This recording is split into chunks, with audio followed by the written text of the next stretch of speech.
think the festivals are over. Mm. All the festivities are done. Everybody should have resumed to work by now. So we're back to work. I'm talking to you from the office, so back to work. All right, then let's move on to our stories for today. Chieftain of the All Progressives Congress, APC in Lagos State, Joe Igbokwe, has said the President Bola Tinubu is destined to remain in power until 2031. Igbokwe said this in a Facebook post on Tuesday. Tinubu emerged president for a 4-year term under the APC platform in 2023, beating Alhaji Atiku Abubakar of the People's Democratic Party (PDP) and Peter Obi of the Labour Party, among others. The president is expected to seek re-election in 2027 for a final 4-year term, terminating in 2031.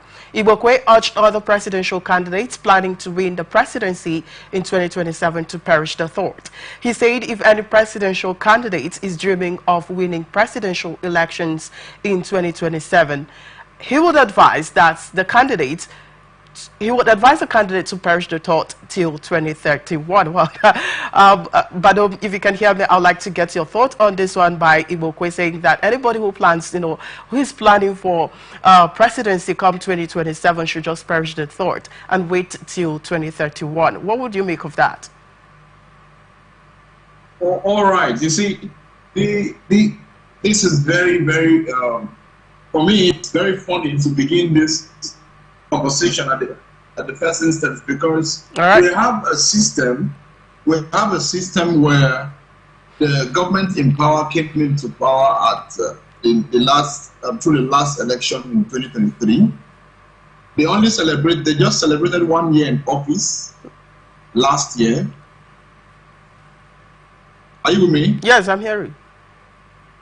They just celebrated the first year in office last year, and we are still talking about economic reforms that are yet to begin to materialize. We're talking about hardship, or talking about a minimum wage that got increased and doesn't look like it was increased. We're talking about the NYSC sufferings. We're talking about all these issues. And then the first thing that comes to mind for some people is to talk about the 2027 election. What is happening with the current tenure that we have given to Mr. President? What are the reforms that we should expect? What should we expect in the new year? These are not even the issues of the present government. Even up to now, some news come up where we find the present government still blaming the past administration for some flaws, instead of taking responsibility and putting things in their proper place. So while we are complaining about the whole issues, it is not even a matter of consequence to them. What they are concerned about is who becomes president in 2027 that extends to 2031. All right, so it's very pathetic for me. Okay. I don't think that this is very reasonable. We should be focused on what the current administration can do with the time that they have at hand.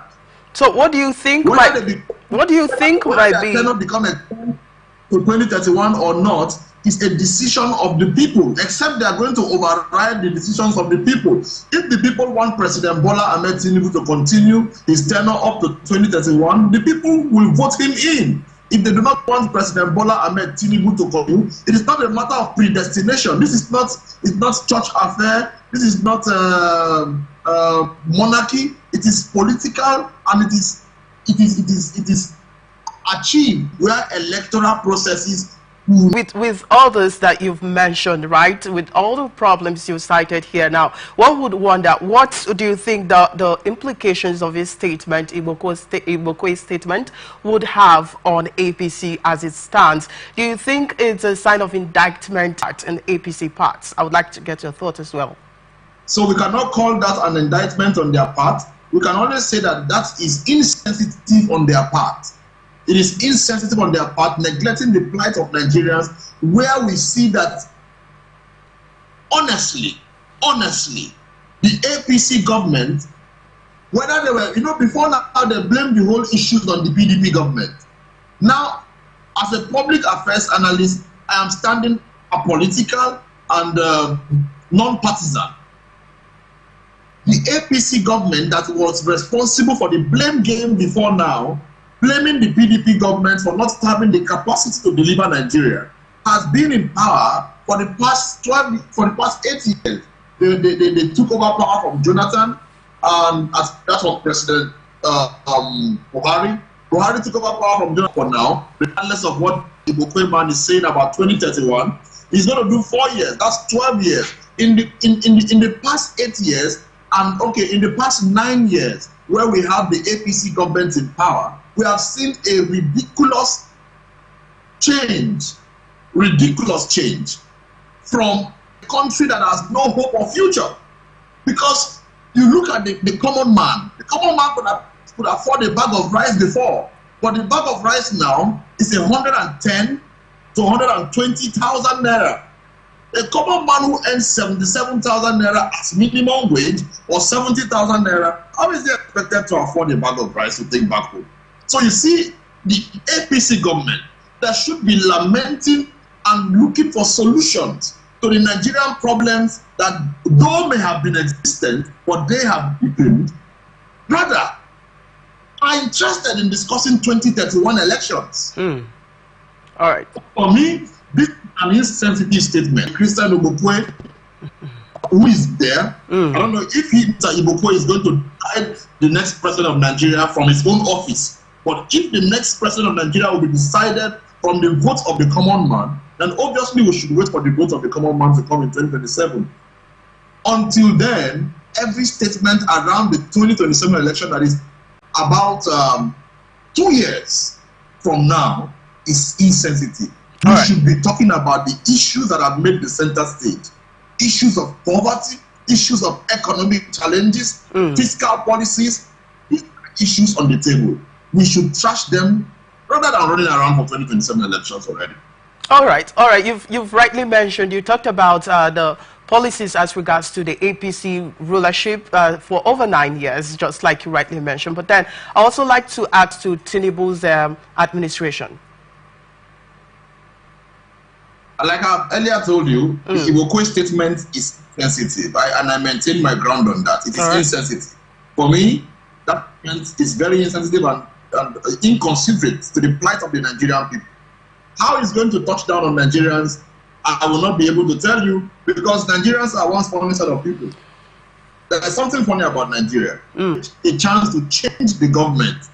They get carried away by few pennies. They get 5,000 naira, 4,000 naira, they sell their votes. So the Nigerian populace, they have the role to play in 2027. How they feel about it would be what I would want to abstain myself from thinking on. Because for me, the only place I pitch my tent is to say the statement is insensitive and inconsiderate to the plight of the Nigerian people. But the Nigerian people, they're not one set of people you want to speak to them about. All right, so I would also want to ask you, what do you think could be the key policy areas that the president could actually touch on? Because you've rightly mentioned poverty, high inflation of goods and services and all of them, and the hiking fuel pump prices and all of that. I would like to know, which area do you think that the president would need? Helping. All right. All we see are new psychophancies around town. People just going up and down, taking pictures and having a few time on the media headlines, which I consider insignificant. Because the truth be told, we have a Nigerian that is ailing state. Let me not say a failing state. An ailing state, a state that is quite sick. Judiciary is crumbling. Education is dead. The young man on the street no longer believes in education. I'm in the educational sector. Go and take your statistics. Go down to the field. The common man on the field is going to tell you that who school help. We are losing faith in our educational system.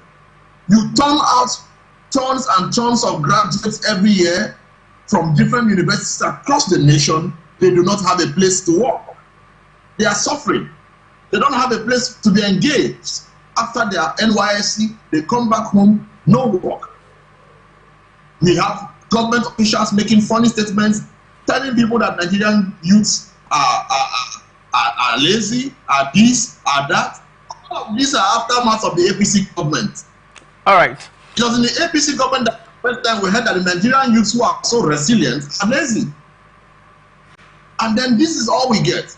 But at the end of the day, they forget that there are so many things to be done. The increase in fuel price, look at the pump price and all of that. The former president Olusegun Obasanjo, who I don't identify with in any way, he came up on air to say that the refineries are not working.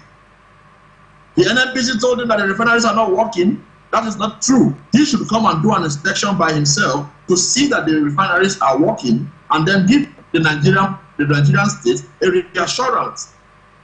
These issues have been raised. Are they true? Are they not true?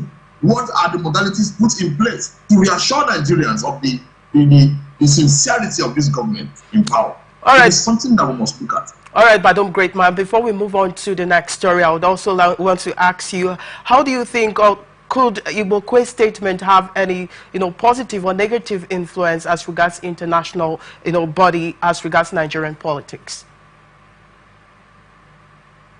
I would always maintain my ground that when you look at Nigeria, it is appalling, but you have to note the fact that we have quite a bad public image.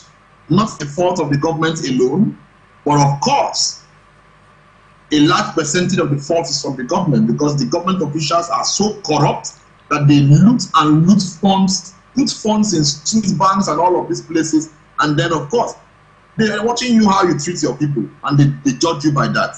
So, of course, we have quite a damaged public image. You travel, your passport is scrutinized because you are a Nigerian. I don't want to say to a far extent how his statement will affect the Nigerian community in the diaspora, but the fact is that quite a number of Nigerians have lamented the current administration. In less than 2 years, they have a role to play in redeeming the image of this government in power, rather than putting more oil to fire. All right. Salt to it. Okay, so let's move on to the next story. Chairman of the Social Democratic Party, SDP, Shehu Gabam, has finally opened up about his recent meeting with former Kaduna Governor Nasir El-Rufai and allies of ex-Vice President Atiku Abubakar. The closed-door meeting, which took place at the SDP National Secretariat, sparked speculations about a possible political merger ahead of the 2027 elections. According to Gabam, the meeting was centered around conversations for a better Nigeria, rather than a political party. There is no official statement from El-Rufai or any one of them about officially joining SDP. Gabam clarified, "We're looking for like-minded people who believe in the future of the country so that we can work together and uplift the individual standard of Nigeria." Gabam also revealed that he has been receiving dignitaries from different political parties discussing ways to stabilize the country and offer productive advice to the government. Once the government has a crisis, it affects every Nigerian. Gabam emphasized, so part of our responsibilities is to make sure we are not facing a crisis. The SDP chairman assured that there is an ongoing conversation, and when the time comes, they will arrive at a conclusion and hold an official press conference. Once we agree on what we are going to do together, we will unveil it to all Nigerians, Gabam promised. Gabam's statement comes after a chieftain of the PDP and ally of Atiku Abubakar, Segun Showunmi, described the meeting as strategic. Showunmi revealed that the meeting was called to review the state of opposition democratic engagement in Nigeria and plan a stronger opposition for Nigeria ahead of the 2027 elections. Well, Badom, I would like to get your thoughts on this. Yesterday, they had a closed-door meeting, SDP and, El-Rufai with other Atiku's allies had a closed-door meeting yesterday, and they've come out to say that the outcome of the meeting was to form a formidable bond, probably for the election come 2027. I would like to get your thoughts on that. Okay, so First of all, I ask myself the deep question: does Nigeria not belong to us? An opening for the people who are not in government to come and sell the ideas that they have. Those ideas they feel they have that can change Nigeria. Why wait till 2027? Many people will die before 2027. Many people are going to lose their lives to the hardship. All of these clashes and crises in the northern Nigeria, many people will lose their lives. Why wait till 2027 when it is our Nigeria, the Nigeria for all? Why don't you bring your lofty ideas to the table? For me, it is the same old story. Every single time this political class has been meeting, they meet with the headline of "Let's look for a better way for Nigeria." Have they not found a better way up till now?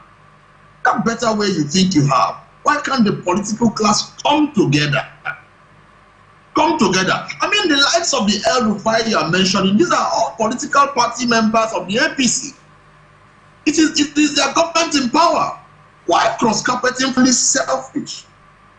Looking for their own selfish interests, self-centered, and only focused on their personal advertisement. That is all I see there. Because if you must be sincere to the fact, if we are one Nigeria, the Nigeria belongs to all of us. Then everybody should be focused on getting the Nigeria that we have at hand to work, regardless of who is in power.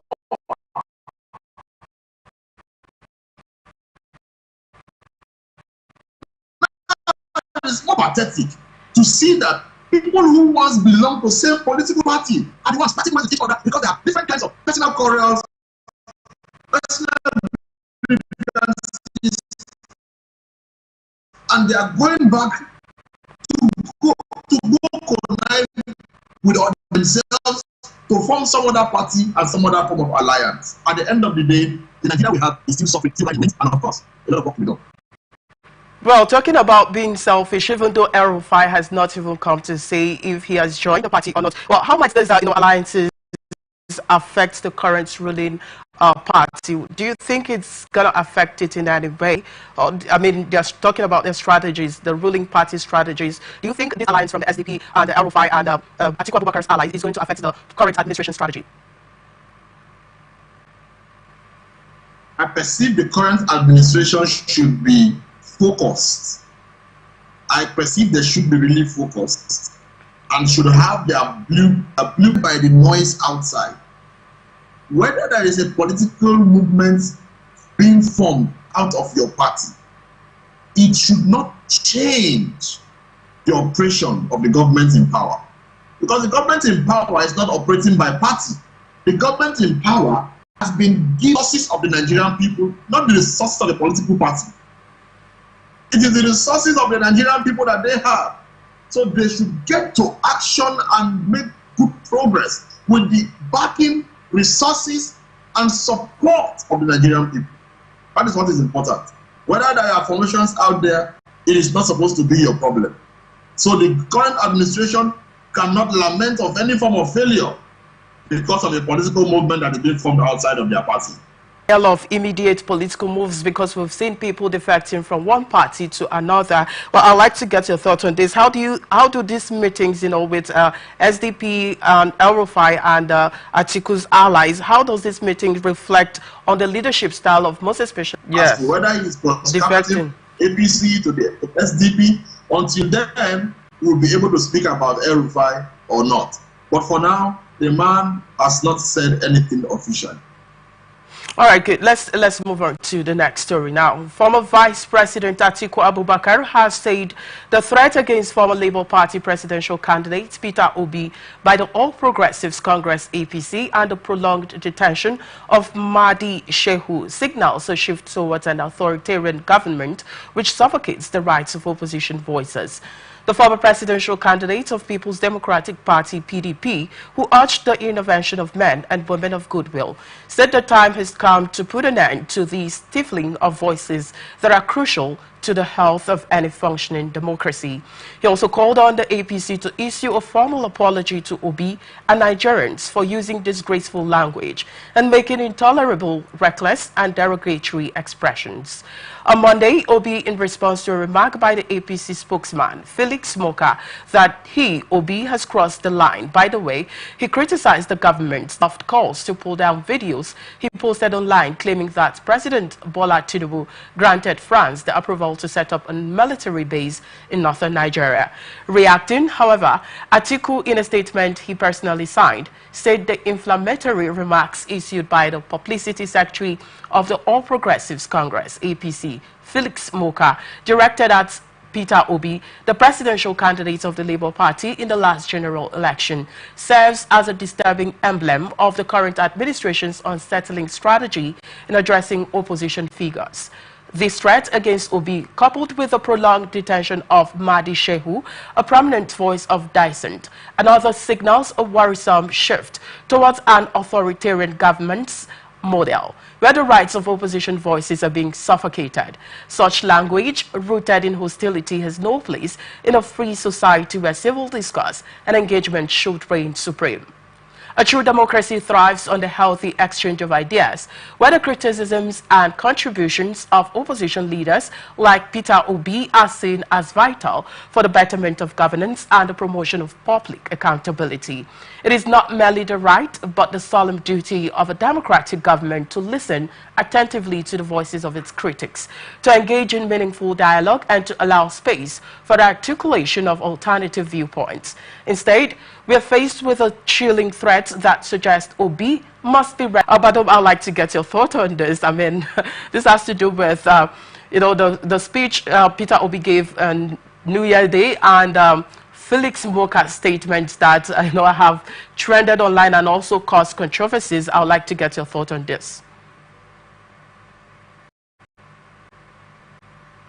Yeah, I got that, and it is quite pathetic to see that the government that we have always lost in this country barely had any room for opposition. It has always been either personally or by proxy. You look at, he was a part of the passenger government. He was a supporter of the Buhari government. At the time, he gave about 5 billion for the Buhari campaign. He supported the Buhari government. He came out and supported it. He came back to PDP to contest, and then he lost the election after he had lost against Buhari. So you can see the same people were recycling. If they were all there, we could say from antecedent that they will all do the same thing. So at the end of the day, it is opposition is that voice that keeps you in check. The state is not your private estate. The nation is not your private estate. Opposition keeps you in check. If you do not embrace opposition and you all want to fight against opposition, silence opposition, then that is totally wrong. Well, I quite like the fact that you said, I quite like keep the government in power, in check. All right. I quite like the fact that you said opposition keeps the government in power in check. Well, what would you make of the way Nigerian governments, or the approach of Nigerian governments to, opposition? What would you make of that? Their approach to opposition, most especially when they give opinions as regards to the case of Peter Obi. That is why I say the approach is not, should I say, it's pathetic. Let me not be too harsh to say it is not sensible. It is pathetic because a fight. Opposition should be seen as, the opposition will obviously not come into your office and take you out of office. Opposition simply keeps you in check to let you know that these are the areas you are doing well or you are not doing well. If you are doing well, opposition cannot say doing well. They will only try to drag you in the areas they are not doing well. That means you should check those areas they are mentioning to see how much of intervention you can put in there. Now look at what the APC spokesperson said to the former presidential candidate of the Labour Party, His Excellency Peter Obi. All right. He made some statements. I would like to get this statement, but then we do not have time. Mr. Badum, can you hear me? I quite apologize. I apologize. We do not have time again. You know, we are quite behind time. All right. Thank you so much for being on the show. We really appreciated your time. I mean, thank you so much for your insightful comment and analysis as always. You know, we'll have you on our shows and our subsequent episode. Thank you so much for watching. This is where we wrap it up on Atn Politics today. Remember, we are open for adverts, placements, news and events coverage, personality, society and political interviews, products, service promotion and commercials. You can connect with us on all our Atn socials, Facebook and YouTube, Atlantic Television Network, Instagram and TikTok, Atlantic TV Network 1, Twitter, Atlantic TV Net. Watch us live on our website, www.atlanticnetwork.tv. Peace and unity are the pathways to progress. Thank you for watching. I am Victor Peter. On Atn Politics. Every day our lives are touched by history. We are one people, all of us. Leaders, politics. Nobody's ambition is what I have fought very firmly. Natural occurrence, war, and the world economy. I belong to everybody, and I belong to nobody. Atn covers it all on Atn Politics today. From the lines across the ocean to the land beyond the mountains, through the Sahara, we bring all the sport news, live analysis, expert discussions on trending stories in politics, business, social, economic, sports, and documentary. So catch all the updates on the happenings around the globe. Stay focused on the fact today, only on ATN.